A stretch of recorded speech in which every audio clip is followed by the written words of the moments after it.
Ladies and gentlemen, welcome back to the analysis of YOLENO TV. I hope you're well from wherever you're watching this channel. Now, the court order that reversed the decision that National Assembly Speaker Moses Wetangula issued, the decision on who is the majority party and who is the minority party. That court order seems to be what is going to end this broad-based arrangement.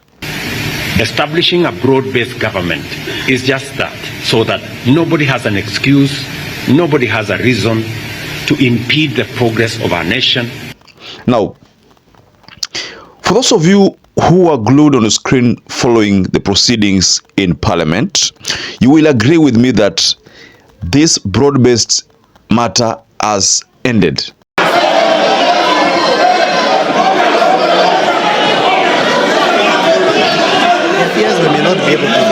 Mr. Speaker, I therefore humbly request you to step down and mandate Honorable Gladys Boschole to take over in discharging the functions as the Speaker because of your conflict of interest. I mean, it's just out there in the people's mouth, but the truth of the matter, based on what I've seen in Parliament, the broad-based arrangement is no more. In fact, should Raila Amollo Odinga not clinch the AUC chair position, this broad-based arrangement ndio mwisho wake. So now, talking about the broad-based arrangement, I would like to take you to two people. One, OTIENDE AMOLLO. Two, Millie Odhiambo. And there's a particular reason why I've chosen this, I've singled out these two leaders, even though Junet Mohammed is also going to feature in this analysis. So before I escalate this matter, ladies and gentlemen, kindly like this video. It's so important because when you like this video, that is the only way YouTube shares our content. And so, by the way, I don't take your likes for granted. They mean so much to this channel. Subscribe if you're not subscribed before. And to existing subscribers, thank you so much for your support. OTIENDE AMOLLO delivered a very shocking message to Speaker Moses Wetangula. The contestation, Mr. Speaker, was your considered ruling of 6th of October. Once that ruling is quashed, you cannot then, Mr. Speaker, with due respect, come and say that no decision has been made. The consequences are two. One, the leader of minority becomes the leader of majority by operation of law, even if you do nothing else. But in this case, we have gone further, and under Standing Order 19A, Standing Order 3, it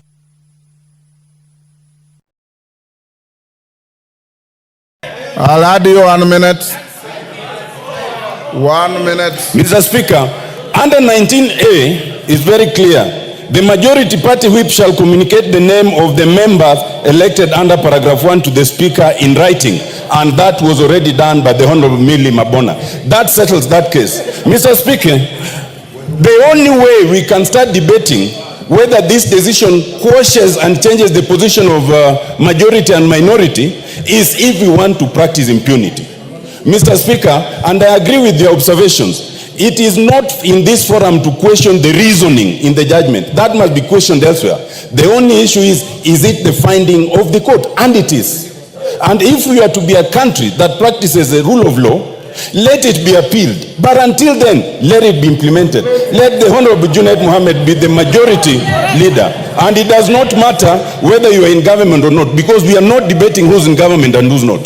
We are not debating the reasoning. Mr. Speaker, we are not even debating your election because we all participated. Some of us who are not in the other party still voted for you. And because normally you are allocated some minutes to, for your deliberation. And then upon which, when your time is up, you're supposed to relinquish that session to another person. But in OTIENDE AMOLLO's case, Wetangula was forced to add him another 1 minute. And honestly speaking, it's because OTIENDE AMOLLO had hit a speaker where he never expected. You see, the truth of the matter is that at this particular juncture, what needs to the scenario that we're supposed to be confronted with is a scenario where Junet Mohammed is a majority leader and Millie Odhiambo is the majority chief whip until Wetangula appeals. You know, Wetangula is supposed to appeal, without which the Speaker, in fact, himself is supposed to relinquish that position or relinquish the position of a party leader of Ford Kenya. So either he's supposed to make a decision, and also he's supposed to confirm Junet Mohammed and confirm Millie Odhiambo as the right occupants of the majority positions. You know, the reason why I maintain that the broad-based arrangement seems to have met its dead end is because Millie Odhiambo will not allow Osoro, who is the majority, who was the majority chief whip before the court made a decision. Because Millie Odhiambo won't allow majority, the former or the former majority chief whip to enjoy that position, because I am foreseeing a scenario where in parliament people will be clashing. That's the reason why I believe that the broad-based arrangement imefika mwisho wake, and especially based on Otiende AMOLLO's statement. And because not all members have read the judgment, allow me to read 3 paragraphs so that people are in tandem. Paragraph 504. We thus hold and find that the simultaneous holding of the position of Speaker with that of the leader of political party and the leadership positions in the ruling political coalition, as in the case with the current National Assembly, and the concluding part is this dual role is therefore unlawful and unconstitutional. Mr. Speaker, that is paragraph 504. They continue in 505. We hold that the Speaker was elected in accordance with Article 106 of the Standing Orders. The fact that he was a party leader at the time of his election could not invalidate his election. However, for the reasons we have given, his position as the leader of Ford Kenya or the leader of any other political office, for that matter, became untenable and inconsequential the moment he assumed the office of the Speaker of the National Assembly. He could not, and he has no capacity to perform any other functions as a leader of a political party or a political organ as long as he is the Speaker of the National Assembly. I've referred to 2 paragraphs, 504 and 505. That is.